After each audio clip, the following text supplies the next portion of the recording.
Ahoj lidi, já bych vám chtěl přivítat u tohoto tutoriálu. Jestli máte Sonic Generations, tak vám ukážu, jak budu na ní nainstalovat mody.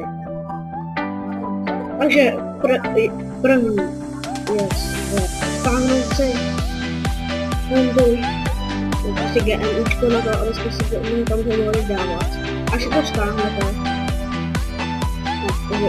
ještě jednou, až si to stáhnete, tak si to dáte do té složky, děláte spoustu složky, kde máte Sonic. Když ho máte nakoupený, tak se vejte do té složky, co máte složení, tak se vždycky vejte do té složky, kde to máte složenou verzi. Pokud to máte přes Steam koupený, tak si to dejte, tak tam dejte to přes ten Steam. Tak mi to dejte funguje, nevím proč. Co je ještě?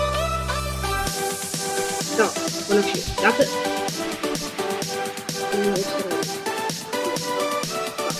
Až to budete mít, tak budete musíš když máte Sonic Generation.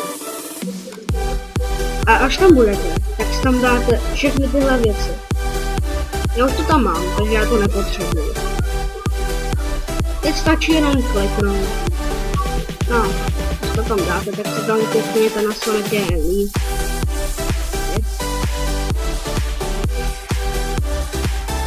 Já už tam něco mám, takže po tomhle videu tam ještě natočím něco. A rád vám ty všechny, já vám ukážu všechny mody, co tady jsou, potom dám na ně odkaz. Takže, první mod, takže tady to je, a zapnete si všechno tohle potom i tomhle. Dáte Create Alternate Access to, dáte Install, aby se vám nedáte to povolit, protože ne, aby se vám to deaktivujete, tady je to můžu disable. A vy to musíte právě že dát tohle. A dáte znovu a dáte moc, aby tam jste měli moc enable. Potom dáte